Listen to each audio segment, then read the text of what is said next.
네, 안녕하세요. 저는 이번에 데이터 시대, 제일 마지막 그 피날레 부분을 저를 초대해 주셔서 너무 감사하고요. 이게 가장 중요한 자리인데 저를 초대해 주셔서 너무 감사하고 또 그렇습니다. 저는 통계학과를 나왔습니다. 대학에서 그 학부, 석사, 박사 과정을 다 통계를 했는데 지금 생각해 보면 전공을 잘못했다라는 생각을 많이 합니다.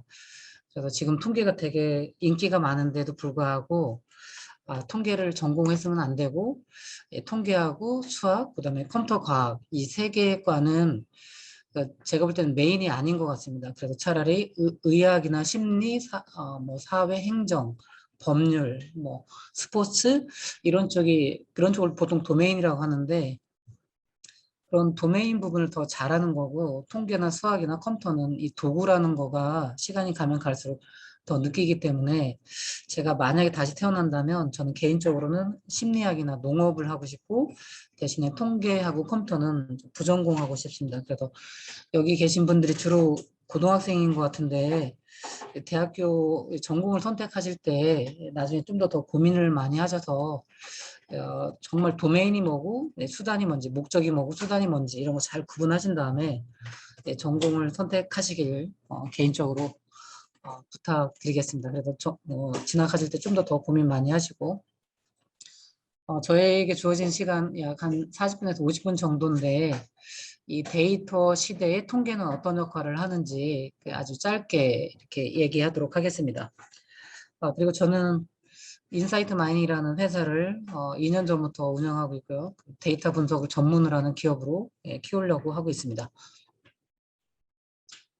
그래서 지금 왜 데이터인가 라는 부분 보면 그러니까 지금을 21세기를 데이터의 시대라고 하거든요. 그다음에 데이터는 그 석유랑 비교해서 21세기의 석유는 데이터다라고 해서 되게 유명한 회사라든가 그다음에 기업이라든가 정부라든가 연구소라든가 학교라든가 여기에서는 그 다 요즘 데이터에 뛰어들고 있거든요. 그러면 전에도 데이터는 있었는데 왜 21세기 와서 더 데이터에 사람들은 더 각광을 하고 있는지 이런 부분에 대해서 짧게 한번 전달해 보도록 하겠습니다. 제가 여기 계신 분들이 보이지가 않는 것 같아요. 이게 제가 뭔가 화면 설정을 잘못해서 그래서 혹시 저랑 누구랑 좀 자원해서 이렇게 대화해 주실 분은 한번 채팅방 혹시 날려주시겠습니까? 저랑 대화했으면 좋겠어요. 이렇게 하시는 분 한번 채팅방에 올려주시면 좋겠고요. 혹시 자원하신 분 있을까요? 저랑 이렇게 대화를 좀 해주시면 용기 내서. 없을까요? 저요. 네. 이름이 제가 잘 안 보이나요? 그래요? 혹시 이름이 어떻게 되시죠? 저기 유연서님?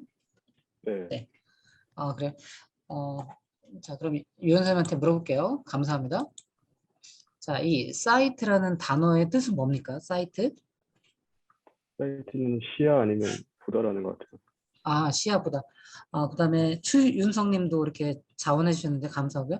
네, 추윤성님은 이 사이트 부분을 어떻게 보통 해석을 할까요? 통찰? 네? 통찰이라고 생각합니다. 통찰력? 아닙니다. 사이트는 통찰력이라고 하진 않습니다. 그러면 제가 해볼게요. 네. 보통 사이트 하면 아까 그 유연서님께서 말씀하신 것처럼 시야 이렇게 하고 보통 그런데 또 뭐라고 하냐면 시력이 얼마예요? 할 때 사이트라고 합니다. 시력. 그래서 그러면 추윤성님 시력을 한번 풀어보면 뭘까요? 시력 이거 한자인데 시력 볼시의 힘력, 보이는 능력, 아 보이는 힘. 네. 보이는 힘입니다. 보이는 힘. 아주 잘하셨어요. 그럼 저는 오늘 여러분들한테 소개시켜주고 싶은 거는 이 사이트는 뭐냐면 보이는 걸 볼 수 있는 힘. 다른 말로 한다면 힘을 파워로 하겠습니다. 파워. 그러니까 보이는 걸 볼 수 있는 파워를 가졌다는 거죠. 그러면 유현서님은 제 얼굴이 보이나요?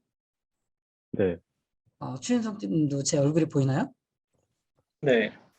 그럼 두 분을 뭐라고 하냐면 사이트가 하는 거예요. 사이트. 이게 보이는 걸 볼 수 있는 파워를 가지신 거예요. 그래서 두 분한테 너무 축하드려요. 힘을 가지고 있는 거예요. 파워를 갖고 있는 거잖아요. 혹시 두 분 중에 안경 쓰신 분 있어요? 제가 화면을 못 봐서. 저희 둘 다 쓴 것 같습니다. 아, 그래요? 그러면 추윤성님은 왜 안경을 쓰셨죠?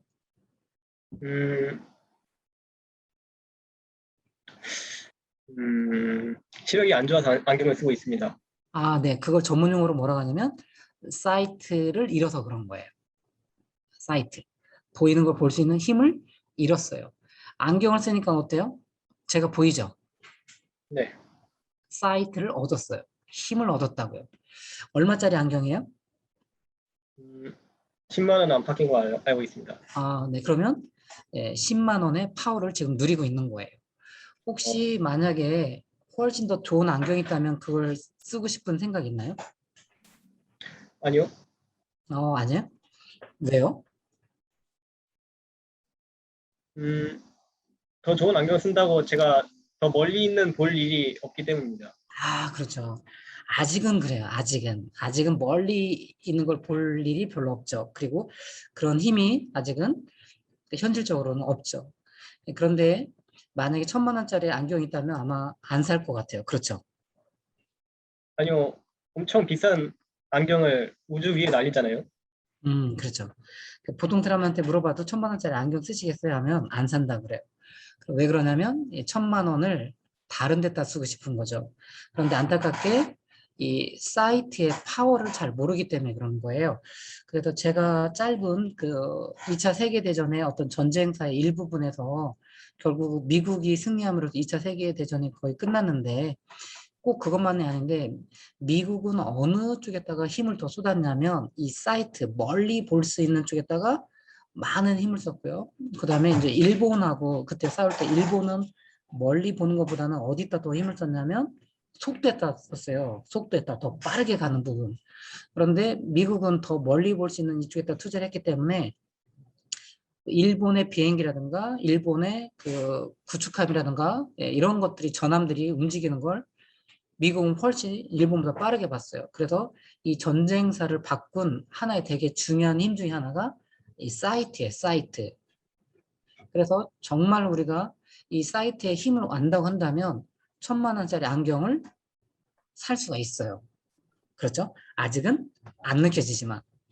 자, 그러면 두 분한테 물어볼게요. 자, 인사이트는 어떻게 해석할까요? 어, 어, 사이트가 통찰력으로 그런 보이지 않는 것을 볼 수 있는 힘인가요? 아, 이거 혹시 제 거 나가나요? 아니요. 다음 장 나가는 거 아니죠? 오, 대단한데요? 그래서 인사이트를 사람들한테 물어보면 보통 통찰력이라고 그렇게 해석하고 끝이에요. 그런데 저는 여러분들이 직역을 하길 바래요. 인사이트 이렇게 나눠서 인사이트는 뭐냐면 안을 볼 수 있는 힘이에요. 그럼 안은 보일까요? 보이지 않을까요? 보이지 않죠. 보이지 않죠. 그래서 인사이트를 뭐라고 하냐면 보이지 않는 걸 볼 수 있는 힘. 이걸 인사이트라고 하는 거예요. 그럼 혹시 추윤성님 제 마음이 보이시나요? 전 심리학을 전공하지 않아서 볼 수 없습니다. 아, 안 보이죠? 안경 10만 원짜리 안경 썼는데도 제 마음이 안 보이죠? 네. 유현서님 제 마음이 보이시나요? 아니요. 눈으로는 보이지 않죠.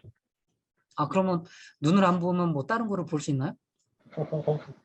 그냥 어느 정도 느낄 수 있지 않을까요? 아, 제 마음 느껴보세요. 자, 지금 살짝 일초, 긴장되고 흥분된. 아, 제가 긴장됐다고요? 긴장된 걸로 보이세요? 알겠습니다. 네. 대부분의 사람들한테 물어보면 마음은 보이지가 않죠. 예, 그래서 인사이트라는 건 보이지 않는 걸 볼 수 있는 힘이에요. 힘입니다. 그럼 왜 데이터의 시대냐 이런 걸 얘기하려고 하면 데이터의 시대는요. 보이지 않던 게 신기하게도 그 데이터가 자꾸 쌓이고 그다음에 그 데이터를 잘 분석하면 신기하게도 보이지 않던 게 보이는 거예요. 그럼 여기 있는 추윤서님이나 유현서님 그리고 다른 여러 한 150명 정도 되시는 분들이 제 마음에 보이지 않는 이유는 뭐냐면 저에 대한 데이터가 없기 때문에 그래요. 오늘 처음 만났잖아요. 그런데 저에 대한 데이터가 많이 가진 분들은 저에게 어떤 데이터를 보면서 아, 저 사람의 마음이 현재 이러겠다라고 하는 것들이 이제 볼 수가 있는 거죠. 그래서 왜 데이터의 시대냐면 보이지 않는 걸 볼 수 있는 힘을 제공해 주기 때문에 그래요. 데이터가. 그러면 지금 여기서는 그러면 보이지 않는 건 뭐냐라는 거죠. 보이지 않는 건. 그래서 이 보이지 않는 게 뭐냐면 바로 사람의 마음이 보이지가 않는 거예요. 또 다른 표현으로는 사람의 갈망, 원함, 필요 이런 것들이 보이지가 않아요. 그런데 신기하게도 그 사람에 대한 데이터가 모아지고 잘 분석하면 이 보이지 않았던 이 사람의 마음이 보이게 되고요. 그다음에 그 마음이 보이면 그 사람에게 필요한 것들을 공급해 줄 수가 있는 거예요. 그래서 요즘 비즈니스 쪽에서 이 데이터 쪽에다가 엄청나게 그 에너지, 시간, 인력들을 막 이렇게 뽑아들이고 있는데 그것들은 뭐냐면 이 고객이죠. 비즈니스 하는 쪽은 사람 한 사람 한 사람들이 고객이고 그 회사에 물건을 팔아줄 사람들이잖아요. 그래서 그 고객의 마음을 정확하게 알아야지만이 고객이 원하는 제품 또는 서비스를 만들어내는 거죠. 그래서 그거를 공급을 하면 이 고객은 그거를 돈을 주고 사는 거죠. 그러면 회사는 계속 수익이 생겨서 성장하겠죠. 그래서 또 하나 이제 제가 한다고 한다면 저는 이 공부하는 이유가 있잖아요. 그럼 추윤성님 제가 공부하는 이유를 물어봐도 될까요? 왜 공부하시는지 지금? 제가 나중에 하고 싶은 것을 더 수월하게 하기 위해서입니다. 나중에 하고 싶은 게 혹시 정해지셨나요? 아, 저 가상현실 관련 일을 하고 싶습니다. 가상현실 하고 싶잖아요. 네. 그런데 이제 제 개인적인 생각으로는 이 공부하는 이유는 최종적으로는 이 가상현실을 잘한 사람이 되는 게 목표가 아니라고 저는 생각합니다. 이 공부하는 목표는 뭐냐면 사람을 사랑하기 위해서 저는 공부해야 된다고 저는 개인적으로 생각을 하고 있어요. 그래서 그 사람을 사랑하려면 그 사람의 마음을 잘 읽어줘야 돼요. 그리고 그거를 또 나중에 힘이 있다면 그 사람이 필요한 것들을 공급해 주는 쪽으로 저희 한 발 한 발 가시면 좋겠어요. 그래서 저는 여기 계신 분들이 공부를 진짜 지금보다도 한 10배나 100배 더 잘하시길 바라요. 그런데 그 공부의 주된 방향은 어디로 갔으면 좋겠냐면 이 사람을 사랑하는 쪽으로 갔으면 좋겠습니다. 이럴 때는 한번 박수 한번 치면 더 좋을 것 같긴 한데, 네. 저는 공부의 동력이 그 뭐랄까 돈을 버는 거나 이런 부분들은 최종적으로는 아니라고 생각이 돼요. 그래서 여러분들이 공부를 잘해서 진짜 이 보이지 않는 사람의 마음이 잘 보여지길 바랍니다. 이게 제가 여러분들한테 정말 처음으로 이렇게 전달하고 싶은 내용이고요. 그러니까 제가 이제 많은 곳에 이제 세미나 이렇게도 많이 다니는데 정말 중요한 거는 인사이트. 내가 보이지 않는 걸 보고 싶은 힘을 정말 갖고 있느냐. 그렇다면 여러분들은 앞으로 이 데이터 쪽에 정말 많은 관심을 가지시고 이 통계라든가 컴퓨터를 부전공해서 이 데이터를 더 잘 분석하고 해석할 수 있는 사람이 됐으면 좋겠고요. 그다음에 제가 여러분들한테 두 번째로 또 전해주고 싶은 주제가 있다면 문제를 정의하는 겁니다. 그래서 definition이 되겠어요. 정의한다라는 거는. 그래서 이런 거에 대해서 참 잘 얘기해 주는 몇 분을 소개해주고 싶은데 아인슈타인한테 물었어요. 만약에 지구가 위험해져서 당신한테 지구를 구할 시간을 1시간을 줘준다면 당신은 무엇을 하시겠습니까? 라고 물어봤는데 아인슈타인은 뭐라고 했냐면 약 55분, 1시간에 55분을 문제를 정의하는 쪽에다가 시간을 쓰고 약 나머지 5분 정도는 문제를 푸는 쪽에다가 시간을 쓰겠다는 거죠. 그래서 이 문제를 정의한다는 건 뭐냐면 문제가 뭔지를 보는 거예요. 문제가. 문제라는 건 또 뭐냐면 해결 가능한 거를 문제라고 하는 거예요. 어떻게 하면 사람이 죽지 않을까? 이거는 문제가 아닙니다. 왜냐하면 사람은 죽으니까. 그런데 어떻게 하면 더 오래 살 수 있을까? 이거는 문제가 될 수 있는 거예요. 네, 그래서 이제 지금 전 AI 시대라고도 하고 데이터의 시대라고 하는데 이때 정말 중요한 건 뭐냐면 이제 누가 문제를 만들어낼 수 있냐라는 겁니다. 누가 기존에 없었던 기존에 없었던 문제를 만들어내냐라는 부분이고요. 그다음에 제가 회사를 운영하면서 이제 가끔 프로젝트도 하는데 이제 프로젝트 이제 어떤 일을 주는 거죠. 일을 주는데 일을 주는 사람들이 자기네들이 어떤 문제가 있는데 그 문제를 어떻게 해결하고 싶어요. 이런 게 별로 없는 거예요. 그래서 그냥 어느 업체에 불러다가 너희들이 우리의 문제가 뭔지를 찾아내고 너희들이 그거를 해결해. 이런 식으로 일을 주는 거가 아직도 많은데 앞으로는 어떻게 되냐면 그 조직 안에서 우리가 문제가 뭔지 이 문제가 해결되면 어떤 부분이 좋은지 이런 부분들을 데피니션 한 다음에 그래서 그 문제를 풀 수 있는 전문 업체랑 연결해서 그 문제를 풀어가야 되는 부분이 됩니다. 그리고 두 번째로 소개시켜 드릴 분이 이 여기 카이스트 총장 이번에 새로 총장 되신 이광용 총장님의 그 뭐라 그럴까 취임사를 제가 들었거든요. 그래서 여러분들도 이번 이거 끝나면 제 기억으로 한 12분 정도 되는 것 같아요. 그래서 이분의 취임사 부분들을 주의 깊게 받아쓰기 하면서 한번 적어보시면 좋겠고요. 이분이 이제 앞으로의 카이스트의 미래로 해서 큐 카이스트라고 얘기하더라고요. 그래서 여기 두 가지 정도 소개한다면 이분이 되게 중요하게 생각하는 거는 이 Q, 퀘스천입니다. 퀘스천. 그래서 질문하는 그런 사람이 지금 21세기의 인재다라고 하는 겁니다. 그래서 지금은 뭐냐면 질문은 이전까지 누가 만들었냐면 선생님이 만들었어요. 뭐 중간고사, 기말고사, 모의고사 이런 부분들이 보면 여러분들이 문제를 만들지 않았고 선생님이나 대학교에 있는 교수들이 문제를 만들었고 그다음에 여러분들은 그 문제를 누가 더 정확하게, 누가 더 빠르게 이걸 풀었냐가 지금의 여러분의 어떤 실력을 평가하는 부분이 있는데 앞으로는 그렇지 않다라는 거예요. 문제 푸는 것들은 상당 부분 AI가 담당을 할 거고요. 네. 그러면 여러분들은 뭘 해야 되냐면 AI가 풀 수 있는 문제를 줘야 되는 거예요.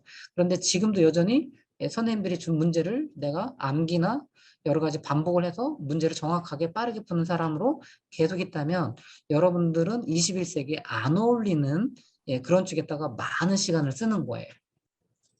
그래서 이제 앞으로 쉽지는 않겠지만 여러분들은 이 질문, 문제를 만드는 쪽에 가시면 좋겠고요. 그다음에 연구, 문제 정의하는 부분, 이 두 가지를 되게 중요하게 생각합니다. 질문하고 새로운 문제를 정의하는 부분이라는 거죠. 그래서 이분이 이제 생각하는 건 뭐냐면 그 최고가 되지 말고 최초가 되라. 이런 얘기 하는데 저에게는 울림이 많이 됐습니다.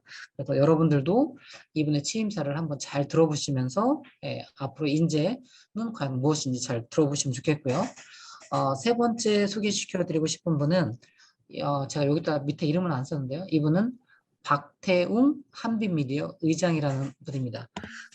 한빛미디어는 우리나라에서 IT 쪽에 관련된 전문 서적들을 많이 만들어내는 대로 유명한 출판사의 거기에 회장님이세요. 그래서 이분이 최근에 이제 칼럼을 썼는데 그 칼럼이 되게 유명해져서 많은 사람들한테 읽혀지고 있고요. 여러분들도 이분의 칼럼들을 한 4개 정도 되게 유명한 게 있는데 그 4가지 정도를 잘 읽어보시면 좋을 것 같아요. 그래서 이분의 첫 번째 칼럼이 뭐냐면 눈을 떠보니 선진국이 있었다라는 거예요. 그래서 우리나라를 아직도 우리나라의 국민들은 아직도 우리나라를 스스로를 선진국으로 생각하지 않고 선진국을 따라가야 될 부분을 하는데 우리나라 수출량이 세계 7위 정도 되고요. 우리나라 전체 무역량은 약 한 10위 정도 돼요. 전 세계에서. 그런데도 불구하고 우리에 대한 정체성은 여전히 저 뒤에 있는 개발도상국처럼 뭔가를 따라가야 될 것 같고 우리 건 나쁜 거고 외국 건 좋은 거고 이렇게 생각하는 사람들이 아직 우리나라에 되게 많은데 이분은 그렇지가 않다는 거예요. 우리나라는 선진국이 있다라는 거예요. 그러면 우리나라가 선진국이 어떻게 돼 있었냐면 이전까지 우리나라보다 먼저 갔던 선진국들이 열심히 고민하고 연구해서 문제를 만들어낸 거예요. 그럼 우리나라는 또 어떻게 했냐면 그 문제를 그 어떤 나라보다도 더 빠르고 더 정확하게 막 풀기 위해서 열심히 달려왔다는 거예요. 그래서 여기까지 왔는데 이제 우리나라가 당면한 문제는 뭐냐? 더 이상 카피할 만한 곳이 없다는 거예요. 그래서 이제는 우리가 문제를 만들어내야 되는 그 위치에 왔다는 거예요. 그래서 이 문제를 잘 만들어내는 나라로 저희가 점점점 가면 선진국에 계속 있는데 우리가 이 문제를 만들어내는 부분에서 잘 못한다고 한다면 저희는 갑자기 훅 선진국에서 멀어지는 부분이 된다는 거예요. 그래서 이분도 계속 공통적으로 얘기하는 게 뭐냐면 정의하는 문제를 정의하는 사회가 되어야 된다라고 합니다. 요 나머지 부분들은 요 데이터 기반의 사회, 이제 어떤 집값이나 이런 게 아니라 이 데이터가 말하게 하는 시대가 돼야 된다, 이런 것도 있습니다. 그래서 되게 좋은 내용이 많으니까 여러분들이 하시면 좋겠고요. 그래서 첫 번째는 저는 인사이트, 보이지 않는 걸 보고 싶은 이 강렬한 마음이 있어야 된다는 것과 그걸 해결해 주는 건 데이터. 두 번째는 문제를 정의하는 이런 부분. 여기에 여러분들이 많은 에너지를 쓰셔서 21세기가 요구하는 인재로 한 발 한 발 더 다가가시기 바랍니다. 그다음에 이제 이런 부분이 잘 되었다면 이제 데이터 쪽, 통계 쪽을 제가 이제 좀 얘기해 보려고 하는데요. 데이터를 수집을 해야 되는 겁니다. 데이터를. 그래서 데이터를 수집하는 방법은 참 여러 가지가 있어요. 그래서 요즘은 웹, 익스플로러나 크롬 같은 웹 브라우저 상태에서 하는 거죠. 그래서 저희는 모르지만 이미 그 뒷단에 다, 예를 들면 저희가 그 삼성 쇼핑몰이라든가 이런 쪽에서 저희가 로그인해서 들어간다. 그러면 거기서 저희 하는 행동들은 다 그쪽 서버에서 다 기록하고 있습니다. 어디 부분을 클릭했는지, 거기서 몇 분 있었는지, 그다음에 A에서 B로 갔는지, A에서 C로 갔는지, 이런 모든 정보들이 웹에서 다 수집이 되고 있어요. 그다음에 앱이죠. 핸드폰에 쓰는 거죠. 이것도 마찬가지입니다. 그래서 이런 걸 통해서 기업들은 데이터를 수집하고 있고요. 그다음에 IoT라고 해서 인터넷 오브 싱, 센서거든요. 센서. 그래서 물건에다 센서를 이렇게 박아놔서 이 센서를 통해서 데이터를 측정하는 거죠. 이런 부분이 있고요. 그다음에 문서 부분도 있고요. 요즘 사진 같은 이미지, 동영상, 텍스트. 예전 애들은 이런 것들은 데이터로 생각하지 못했어요. 이런 게 있어도 분석을 못했는데 요즘 기술이 워낙 발전해서 이런 것들 다 분석할 수 있어요. 그래서 지금은 모든 게 데이터예요. 모든 게 데이터.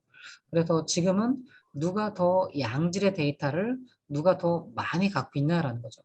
구글이 되게 유명한 회사고 구글이 엄청나게 큰 회사잖아요. 그러니까 데이터적으로는 구글이 가장 많은 데이터를 갖고 있어요. 그래서 구글은 이 데이터를 많이 갖고 있기 때문에 엄청난 파워를 만들어요. 그리고 그런 걸 바탕으로 지금 자동차를 만든 회사로까지 진화하고 있어요. 이제 더 이상 구글은 그냥 검색하는 그런 사이트를 제공하는 회사가 아니라 이제 자동차 회사로 점점점 변신하고 있습니다. 이게 뭐 때문에 그러냐면 좋은 데이터를 많이 가졌기 때문에 이런 부분들이 가능한 겁니다. 그래서 여러분들도 어떻게 하면 이 좋은 데이터를 많이 수집을 할 수 있을까? 이런 것들도 고민해 보시면 좋겠고요. 자, 이제 네 번째로 가면 여러분들이 이제 데이터 분석을 하시게 되면 이 데이터의 품질에 대해서 좀 고민을 많이 하셔야 돼요. 지금 데이터가 많으면 좋다는 이건 잘못된 거예요. 왜냐면 잘못된 데이터가 많으면 그거를 아무리 잘 분석해도 엉뚱한 결론을 낼 수 있기 때문에 가장 중요한 건 좋은 데이터가 설사 적게 있더라도 그게 더 좋은 겁니다. 나쁜 데이터가 많은 것보다는 좋은 데이터가 적게 있는 게 좋은 거고요. 그래서 이런 부분을 확보하려면 항상 의심할 거는 데이터는 무조건 잘못됐다라는 이런 의심에서 혹시라도 이 데이터를 수집하는 과정 또는 사람이 직접 입력하는 과정에서 뭔가 잘못된 건 없는지 이런 부분들을 체크하고 수정하는 부분들 하는 거고요. 또 하나는 저희는 모든 데이터를 다 수집해서 가지고 싶지만 여러 가지 이유로 인해서 이 데이터가 다 못 들어오는 경우가 있어요. 특히 뭐 저에 대한 연봉을 얘기하라고 누가 조사한다면 저는 얘기 안 할 거죠. 왜? 저의 아주 중요한 정보가 제가 막 모르는 사람한테 막 가는 건 두려우니까요. 그러면 저의 연봉의 정보는 주지 않죠. 그러면 저의 일부의 정보가 들어올 수 없는 거예요. 그런 거를 결칙지 또는 미싱 밸류라고 하는데 이런 부분들이 과연 데이터 안에 있는지 있다면 이런 것들은 과연 어떻게 처리해야 되는지 이런 문제를 여러분이 만나야 되고요. 또 중요한 부분은 뭐냐면 보통 숫자로 되어 있는 건데 이 데이터에 아주 크거나 아주 작은 이런 값, 이런 거를 이상치 또는 아웃라이어라고 하는데 그러면 이런 것들이 있을 때는 과연 데이터 분석을 어떻게 해야 되지? 그래서 이런 여러 가지 방법들이 있어요. 그래서 이 고등학교 과정에서 배우셔도 되고 이 대학교나 계속 점점 가면서 이런 부분들을 어떻게 처리를 해놔야지만이 나중에 분석을 잘할까 이것도 되게 중요한 파트가 되겠고요. 그다음에 이제 여러분들이 이제 데이터 분석을 이미 했을 수도 있고 앞으로 할 수 있는데 앞으로 여러분들이 하게 된다면 저는 크게는 세 가지라고 생각돼요. 예측을 하거나 또는 분류를 하거나 또는 관계를 분석하는 거예요. 그래서 여러분이 만난 이 Y라는 건 여러분들이 데이터 중에서 가장 관심 있는 데이터를 Y라고 보통 기호로 둡니다. 그럼 이 Y가 뭐냐에 따라서 달라지는데 보통 Y가 숫자로 되어 있다. 그리고 그 숫자들이 뭐 의미라는 건 더하기, 빼기, 곱하기, 나누기 이런 계산을 할 수 있는 숫자들 이런 부분인데요. 예, 그런 거가 되면 예측을 주로 한다라는 거예요, 여러분들이. 그래서 현재 과거부터 현재까지 수집되어 있는 데이터를 가지고 미래의 이 Y가 과연 어떻게 될지 이런 부분들을 알아보는 영역 이게 예측이 되겠고요. 또는 이 Y가 예를 들면 뭐 사과, 배, 포도 뭐 이런 식으로 글자로 돼 있거나 예를 들어서 뭐 1, 2, 3 이렇게 숫자로 돼 있지만 우리가 알고 있는 1, 한 개, 한 명 이런 뜻이 아니라 그냥 사과를 1로 받았고 뭐 배를 2로 받았고 포도를 3으로 받았다. 그러면 이 숫자로 돼 있지만 이런 거는 숫자 의미가 없다고 합니다. 예, 그래서 이렇게 돼 있는 거 이런 것들을 보통 범주형 카테고리컬이라고 하는데 Y가 카테고리컬일 때는 여러분들은 뭘 하는 거냐면 분류를 하는 겁니다. 분류를 하는 거고 그다음에 또 관계라는 게 있어요. 관계. 그래서 요 세 가지 부분도 한번 짧게 소개해 볼게요. 요 보면 요 프라이스가 Y에 해당되는 거예요. Y. 그래서 요즘 머신러닝에서는 이 Y에 해당되는 걸 레이벌이라고 그래요. 레이벌. 이거는 뭐냐면 집값입니다. 아파트. 여러분들 집 살고 있잖아요. 그럼 여러분들의 아파트 가격이 현재는 얼만데 1년, 2년, 3년 지났을 때 과연 그 가격은 그대로 있을지 올라갈지 내려갈지 이런 부분이 궁금하다고 한다면 이 프라이스가 Y가 되는 거고요. 이 집가의 집 가격에 영향을 줄 수 있는 거, 이 사이즈는 이 아파트 면적이죠. 보통 평수라고 하고 요즘은 제곱미터라고 하는 거잖아요. 그다음에 베드는 방의 수, 베스는 욕실의 수, 요거는 집은 지역이 되겠죠. 강남하고 제가 노원에 살고 있는데 강남하고 노원하고 지역이 다르잖아요. 이런 건 똑같더라도 이거가 이 아파트 가격에 되게 영향을 많이 주죠. 그래서 어떤 이런 것들 또 뭐라고 하냐면 이걸 X1, X2, X3, X4라고 해서 이걸 X라고 하고요. 머신러닝에서는 이걸 피처라고 그래요. 그래서 어떤 X들이 들어가면 이 미래의 이 Y를 잘 예측할 수 있을까? 그래도 그런 부분을 하는 부분이 되겠고요. 그다음에 나중에 과연 예측을 잘했는지는 이런 다양한 지표들이 있어요. 그래서 여러분들이 나중에 이런 것도 배우실 것 같고요. 그다음에 분류라는 건 뭐냐면 요 Y가 보면 바이시클, 보트, 카, 플랜 이렇게 글자로 돼 있어요. 이게 범주형이거든요. Y가 범주형이기 때문에 우리는 분류를 하는 거고 그러면 분류를 잘해주는 이 X들은 뭐가 있을까를 찾아서 이렇게 해보는 겁니다. 그래서 요 위쪽에 보는 게 과거 또는 현재까지 수집된 데이터고요. 그래서 이런 데이터를 통해서 어떤 새로운 데이터가 왔을 때 이거 이거 자동차잖아요. 그런데 사람은 딱 아는데 이 데이터가 이렇게 왔을 때 얘가 컴퓨터가 학습을 해서 자동차예요 이렇게 잘 분류를 해주면 아주 뛰어난 거 됩니다. 그리고 얘도 마찬가지로 그럼 분류를 잘했는지 어떤 애가 분류 성능이 더 좋은지는 이런 것들을 통해서 여러분들이 하실 수가 있어요. 그래서 이미 배웠거나 앞으로 또 여러분들이 배울 되게 중요한 분석 방법이 되겠습니다. 또 하나의 분석은 뭐냐면 관계를 분석하는 거예요. 그래서 여기가 뭐냐면 보통 여러분들은 어떤 걸 많이 쓰나요? 네. 혹시 SNS 추윤성님 SNS 중에서 본인이 쓰는 건 뭘 쓰나요? 저는 그 K평균 알고리즘 씁니다. 아니 뭐 예를 들면 뭐 카카오톡이라든가 아, 뭐 페이스북이라든가 뭐 이런 여러 가지가 있잖아요. 네. 친구들이나 이렇게 뭐 갖고 주로 대화를 많이 하세요? 카카오톡 씁니다. 카카오톡이죠. 네. 그러면 여기서는 이제 카카오톡 지금 추윤성님하고 연결된 친구들이나 뭐 가족들도 있고 친척들도 있고 뭐 학교 선생님들도 있고 이렇게 여러 가지가 있잖아요. 그러면 이 개인하고 개인하고 어떤 관계를 이루고 있는지 이런 걸 네트워크라고 하는데 네트워크.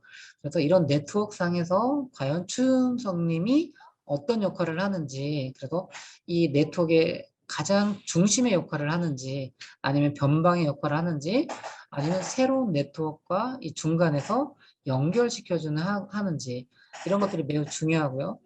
그래서 이건 개인하고 개인만 하는 게 아니라 나중에는 이 조직과 조직과 그다음에 어떤 A라는 회사와 B라는 회사, A라는 국가와 B라는 국가 간에 과연 어떤 관계가 있는지 이런 걸 분석하는 거 되게 중요하고요. 요즘 이 코로나 메르스, 사스 뭐 이런 요즘 감염병 이거 되게 중요하잖아요. 이런 거에 의해서 우리가 지금 되게 여러 가지 많은 불편한 점을 겪고 있잖아요. 그러면 저는 이런 네트워크를 잘 파악이 된다 한다면 이 네트워크 부분에서 어느 네트워크를 끊어버리면 더 이상 이 감염병이 다른 네트워크로 넘어가지가 않는 거죠. 그래서 이런 것들은 정말 되게 중요한 분석이라고 생각됩니다. 그래서 이런 부분도 여러분이 관심 가지면 좋겠고요.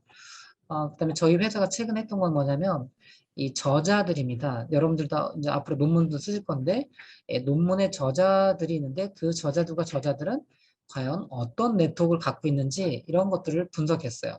네, 이런 것도 그래서 현실에서 이런 것도 한다는 거고요. 그다음에 이제 분석의 이제 세 가지 예측이나 또는 분류나 그다음에 관계대인데 그러면 그런 걸 하기 위해서 우리는 또 어떤 세부적으로 어떤 분석을 하는지를 보면 저는 개인적으로 크게 네 가지 정도 된다고 봐요. 그래서 첫 번째가 탐색적 데이터 분석이라고 해서 이건 뭐냐면 어려운 통계 이론이나 기법들을 쓰는 게 아니라 표와 그래프 여러분들이 정말 매일같이 많이 볼 거예요. 뭐 책에서도 보고 신문에서도 보고 가끔 뭐 유튜브라든가 뭐 뉴스라든가 이런 걸 통해서도 늘 보는 것 중에 하나가 표와 그래프인데 이런 거 뭐냐면 표와 그래프를 통해서 이 데이터에 숨겨져 있는 이전까지 우리가 미처 알지 못했던 어떤 중요한 특징들이 있는지를 끄집어내는 거거든요. 그런 부분을 탐색적 데이터 분석이라고 그래요. 그래서 저는 개인적으로는 정말 이 분석을 잘하는 사람이 저는 데이터 분석에 아주 잘하는 사람이라고 그러는데 그런데 회사에 들어가 보면 높은 분들이 이런 쪽을 잘 모르는 분들은 야 돈하고 시간 그렇게 줬는데 겨우 이거 했어? 나도 그거 아는데 이렇게 별로 인정 안 해주는 영역이 있는데 여러분들은 이 탐색적 데이터 분석 표와 그래프 때로는 평균 표준 편차와 같은 이런 기술 통계량들을 잘 알아내서 아까도 가장 처음에 얘기했던 것처럼 보이지 않던 게 보여지는 이런 쪽을 제공해 주는 게 저는 요 탐색적 데이터 분석이라고 하고요. 이 부분이 잘 되면 가설 검증을 하는 거예요. 그래서 이 가설 검증이라는 건 뭐냐면 가설을 세우죠. 보통 연구하는 사람들이 아마 이러지 않을까라는 가설을 세우는데 그런 가설이 과연 데이터적으로도 맞는지 안 맞는지를 따져보는 거. 이걸 가설 검증이라고 하고요. 이런 베이스에서 뭔가 분석하는 거. 이런 거가 통계적 기법이 되겠습니다. 이런 거 있고 요즘은 이제 머신러닝, 딥러닝이라고 하는데 이거 컴퓨터 공학이나 컴퓨터 과학 쪽에서 얘기하는 용어인데 이 통계 쪽하고 용어가 상당 부분 겹칩니다. 이렇게 부분들. 그래서 그런데도 불구하고 요즘 머신러닝과 딥러닝이 핫한 이유는 뭐냐면 기존에 있는 분석보다 성능이 좋아지는 영역이 분명히 있기 때문에 그래요.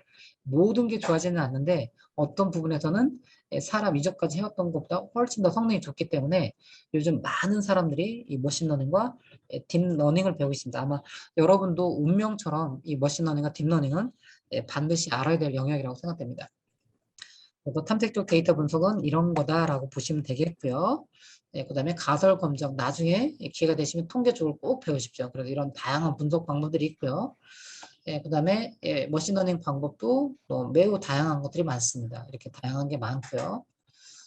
그다음에 아이고 죄송합니다. 딥러닝에서 주로 많이 하는 건 이미지를 분석한다거나 비디오를 분석한다거나 오디오, 텍스트. 예전에는 이걸 분석의 영역으로 들어오지 않았는데 요즘은 이런 딥러닝이 잘 발달됐기 때문에 이미지라든가 동영상, 오디오, 텍스트 이런 것들 너무 잘해주고요. 이 기술은 정말 빠르게 하고 있습니다. 그래서 이런 쪽도 아마 계속 배우셔야 될 것 같습니다. 그리고 이제 데이터를 분석해주는데 여러 가지 프로그램이 있는데 SAS, SPS, 스타타, 그다음에 요즘 R과 파이썬이 있습니다. R과 파이썬인데 요 위에 세 개는 돈을 주고 쓰는 유료 프로그램이고요. 요 아래쪽 두 개는 무료입니다. 그래서 우리나라 시장으로 본다면 파이썬이 한 70%에서 80% 정도 차지하고요. R이 20%, 30% 하는데 여러분들은 지금은 제 생각에 파이썬부터 공부하는 게 어떨까라는 생각됩니다. 그래서 파이썬을 통해서 데이터 분석, 또 기회가 된다면 R을 통해서 데이터 분석하는 쪽으로 여러분이 가시면 좋겠고요. 이제 여러분한테 이제 또 하나 부분을 전달하면 여러분이 앞으로 이제 통계를 공부한다거나 아니 또는 데이터 분석을 한다거나 이렇게 할 때 요 단어들이 과연 통계에서 중심이라는 거, 통계에서 다름이라는 거, 통계에서 차이라는 거, 통계에서 말하는 관계, 통계에서 말하는 유사도 이런 개념이 뭐지? 이런 부분들을 잘 이해하시면 통계 이론 부분을 이해하는 데도 도움이 될 거라고 생각되고요. 저는 특히 이 데이터를 바라보는 이런 쪽에서 매우 중요한 역할을 할 거라고 생각됩니다. 그러면 중심이라는 건 뭐냐면 이 중심은 또 대표값이라고 그래요. 그러면 유연서님 준비됐나요? 네. 네. 혹시 대표한다라는 거 본어는 어떻게 설명할 수 있을 것 같아요? 대표한다 이거 오늘 처음 들어보는 단어는 아니죠? 네. 뭔가를 대표한다. 혹시 어떤 네 말씀해 보실래요? 어떤 집단이나 물체의 특성을 가장 잘 나타내는 걸 대표한다고 할 수 있지 않을까? 그렇죠. 가장 잘 나타내는 거죠. 그러면 현서님이 혹시 요리 가장 잘하는 거 있어요? 본인이 내가 다른 사람 비하하지 말고 나 스스로 봤을 때 이 요리는 정말 잘해요라고 하는 거. 요리요? 네, 요리. 요리요. 저 파스타 잘 만드는 것 같습니다. 파스타 잘 만들어요? 그럼 파스타 여러 가지 양념 같은 거, 뭐 재료 같은 거 넣어서 파스타를 하잖아요. 네. 그럼 이제 되게 귀한 손님이 왔어요. 그러면 그 사람한테 주기 전에 하는 게 있는데 뭘 할까요? 파스타를 요리를 다 끝났어요. 그 다음에 뭘 할까요? 음, 제가 할게요. 느낌 아니까. 맛을 봐야죠, 맛. 네. 파스타가. 그러면 맛을 볼 때 다 먹어보나요? 아니면 일부만 먹어보나요? 일부죠. 일부. 그 일부를 통계에서 뭐라고 하냐면 대표값이라고 해요. 그 대표값. 음, 그러면 일부에 있는 맛하고 맛보지 않은 맛하고 어떻게 되어 있어야 될까요? 비슷해야겠죠. 왜 똑같다라고 안 하죠? 똑같을 수가 있나요? 그러기는 굉장히 어려울 것 같습니다. 아우, 대단해요, 대단해요. 제가 이제까지 강의하면서 이렇게 비슷할 거라고 얘기한 사람은 거의 없었어요. 똑같지 않아요. 절대로 똑같지 않습니다. 항상 전체랑 일부랑은 똑같지가 않아요. 여러분들이 이걸 꼭 기억을 하셔야 됩니다. 가장 이상적인 건 비슷한 거예요. 그래서 통계에서 대표한다는 거 뭐라고요? 대표값하고 나머지들하고 어떻게 된다고요? 비슷해요. 비슷해야 되는 거예요. 그래서 사람들이 그걸 찾은 게 뭐냐면 평균이에요.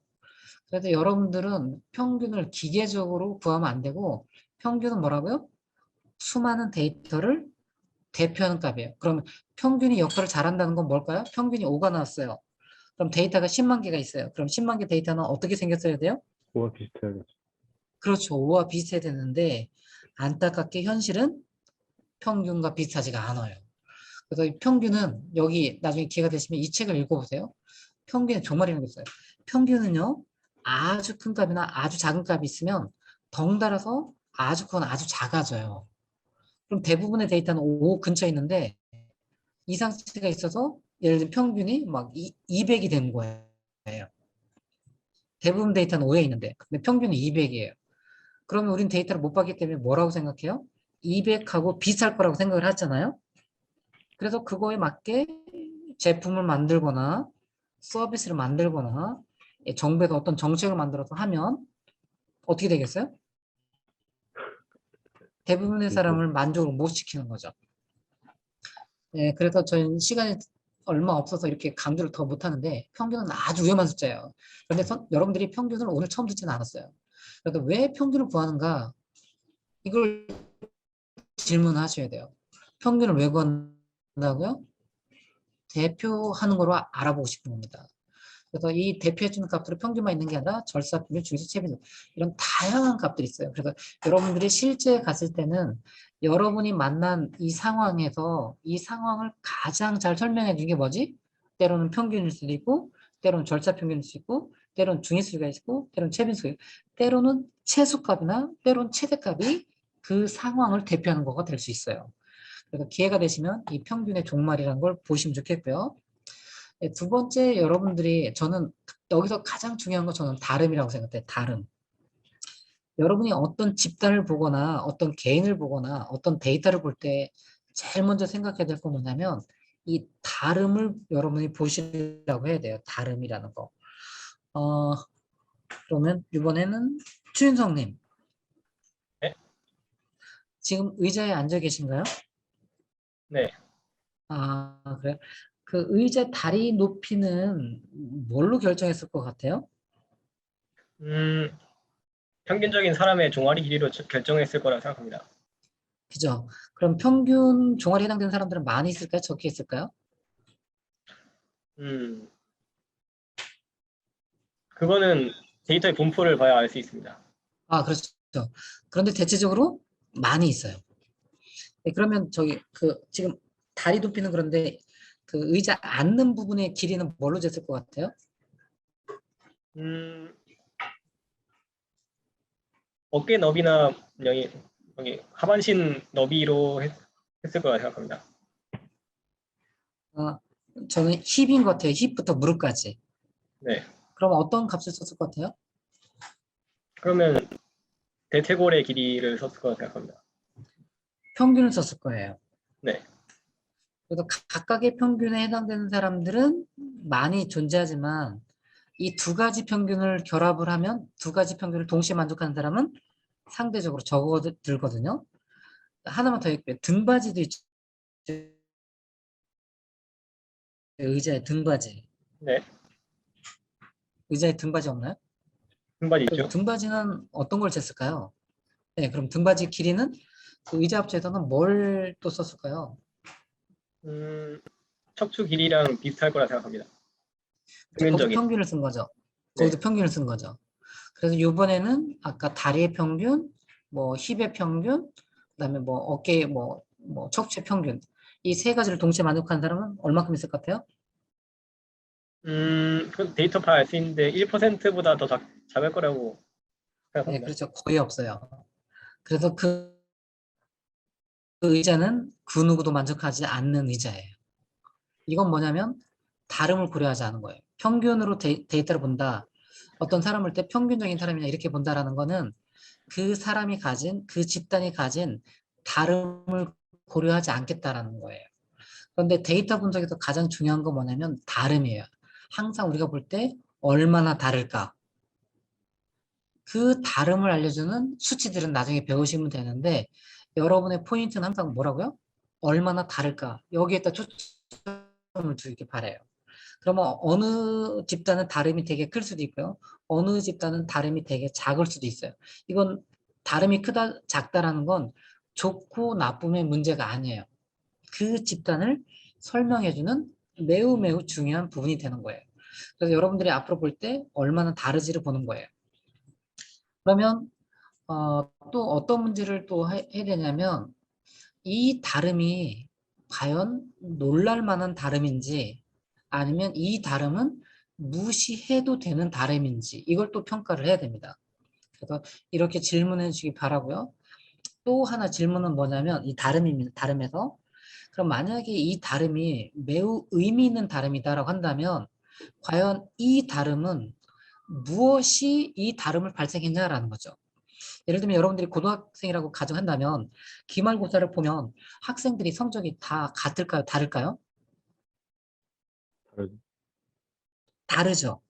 그런데 봤더니 다름이 차이가 많이 나는 거예요. 그렇다면 뭐냐면 이 성적에 어떤 거가 과연 이 다름을 발생시켰냐 첫 번째, IQ냐, 아니면 공부한 양이냐, 아니면 뭐 과외를 받았냐 안 받았냐라는 거. 여러분은 성적에 어떤 게 가장 큰 영향을 주는 거라고 생각하세요? 성적이 공부한 양이라고 생각해요. 예, 공부한 양이라고 추현성님이 얘기했죠. 유현성님은요? 어떤 게 이 성적에 중요한 역할을 할 것 같아요? 제가 얘기했어요. 아, 그렇네요. 그러면 유현성님?